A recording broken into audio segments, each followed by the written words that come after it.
Good morning, dear students.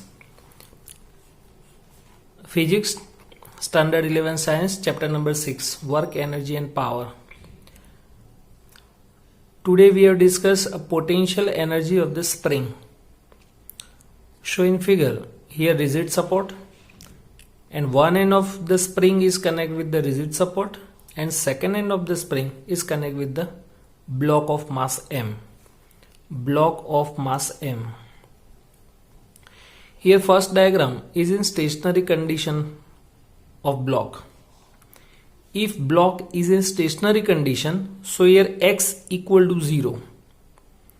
Now if external force acting on block in positive x direction, force acting on the block in positive x direction, then length of spring becomes increase. If length of spring becomes increase, so resistive force produced in the spring in negative x direction. Why? Because a spring is behavior as a elasticity property. So consider an elastic springs obeying Hooke's law with negligible mass, whose one end is tied rigidly to a wall as shown in the figure. In normal position of the spring, the position of the block is taken x equal to 0. Now when the block is pulled and the length plus x is increased, then restoring force produced in the spring, and always restoring force produced in opposite direction to the external force. यहाँ पे हमने जो external force apply किया और जो length increase हुई वो positive x direction में है, तो रिस्टोरिंग फोर्स प्रोड्यूस हुआ नेगेटिव एक्स एक्सिस के अंदर. जितना आप एक्सटर्नल फोर्स ज्यादा अप्लाई करोगे, same restoring force produce in the negative x direction. अगर आप स्प्रिंग को कॉम्प्रेस करोगे नेगेटिव एक्स डायरेक्शन के साथ, तो रिस्टोरिंग फोर्स प्रोड्यूस होगा पॉजिटिव एक्स डायरेक्शन में. तो restoring force always directly proportional to change in the length of the spring. Restoring force is directly proportional to change in length of the spring. So F proportionality minus x. Negative sign क्या represent करता है? तो x and f inversely proportional, in opposite direction. x इस direction में है तो force negative x direction में. Proportionality sign हटाओ तो यहां पर हम कांस्टेंट रखेंगे की. तो F is equal to minus k x. F is equal to minus kx. What is F? F is equal to restoring force. What is K? Force constant और spring constant. तो K का formula क्या होगा? F by x. तो newton per metre. Newton per metre. Newton per metre तो dimensional formula newton 1 minus 2 metre L1 L1 0. तो dimensional formula of the spring constant is m1 L0 and t minus 2. Spring constant depends on the spring. जितनी spring tight होगी उसका force constant ज्यादा होगा.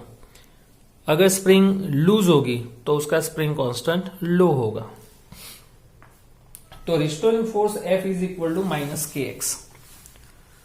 तो work done by the spring force is W is equal to integration F dx, lower limit 0 upper limit x, but F is equal to kx dx.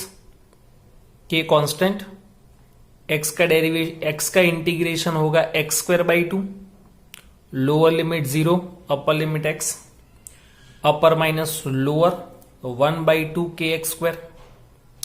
तो work done by the spring force is storage in the spring in the form of potential energy.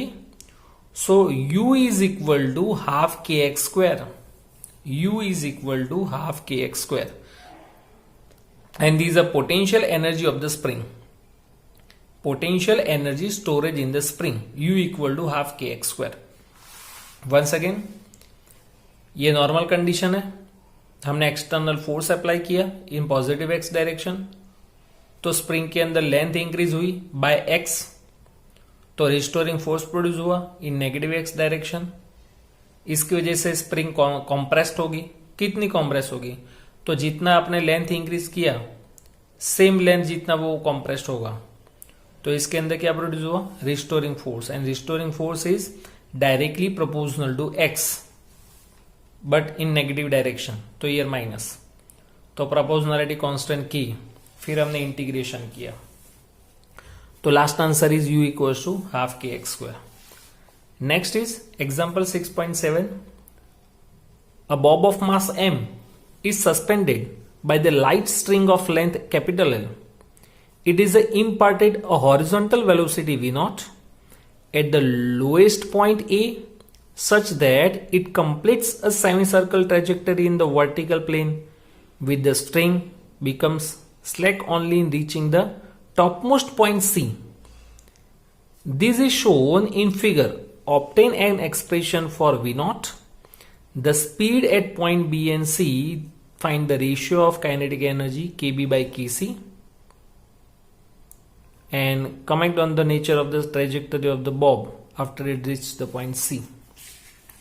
Most important example, यहाँ पे आपको diagram दिया हुआ है, total 3 points है, lowest point is A, B and C। यहाँ पे ऐसा है, ये रिजिड सपोर्ट है, उसके साथ हमने थ्रेड लगाई है, यह स्ट्रिंग, और वो स्ट्रिंग के साथ हमने बॉब लगाया है, mass of Bob is m। ये 3 बॉब नहीं है, हाँ ध्यान रखना, ये सिर्फ एक ही बॉब है बट इसकी 3 पोजीशन है।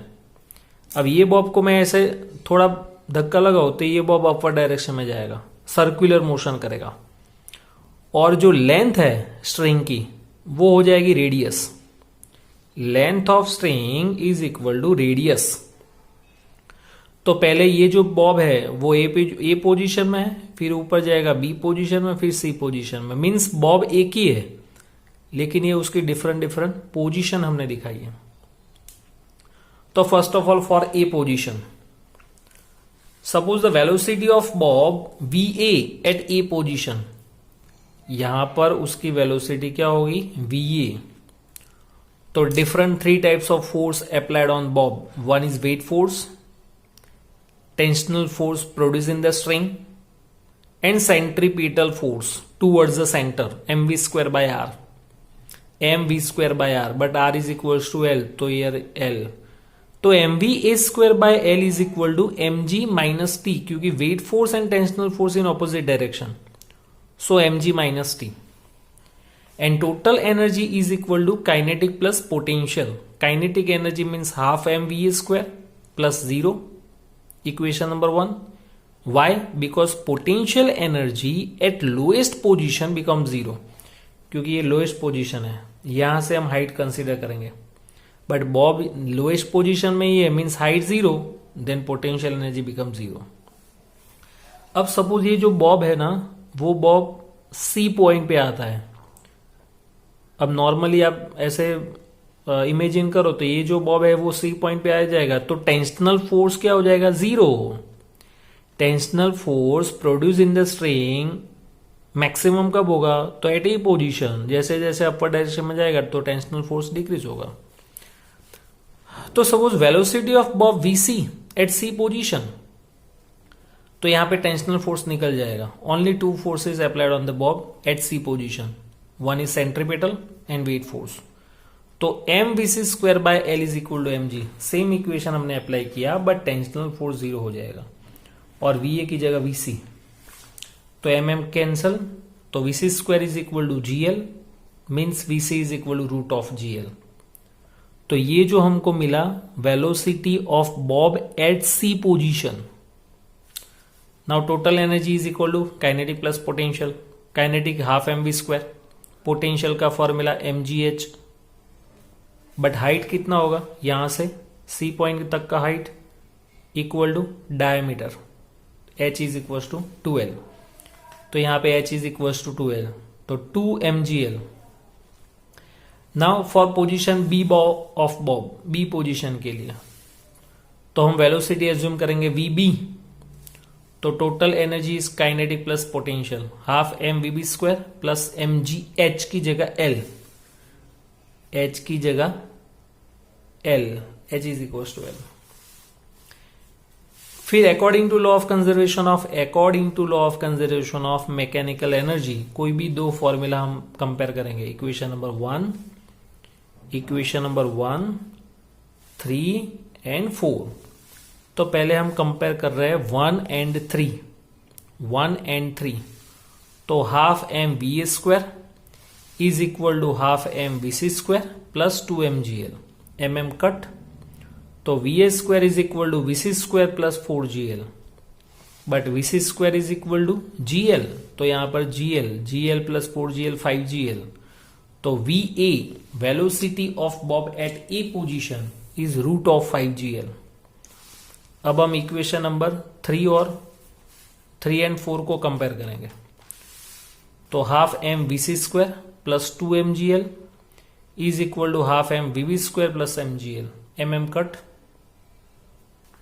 2 एलसीएम ले लो. तो we C square is equal to 2 2 4gl is equal to v B square plus 2gl. तो 4 प्लस 1 5 माइनस 2 3. तो VB is equal to root of 3gl. In short velocity becomes decrease. Maximum velocity कहां पर होगी? At A position, फिर B position and lowest velocity at C position. और normally कोई भी object upward direction में जाएगा तो उसकी वेलोसिटी क्या होगी? डिक्रीज. तो ए पोजिशन पे वेलोसिटी कितनी है? Root of 5gl. B position में रूट ऑफ 3gl और यहां पे सी पॉइंट पे root of gl. Root 5gl, root 3gl, root gl. तो kb by kc means kinetic energy at B position and C position half M we square. But v b and v c half m cut. V b square means 3gl and gl means 3/1. तो kb tends to kc is equal to 3 tense to 1. This is a most important example 6.7.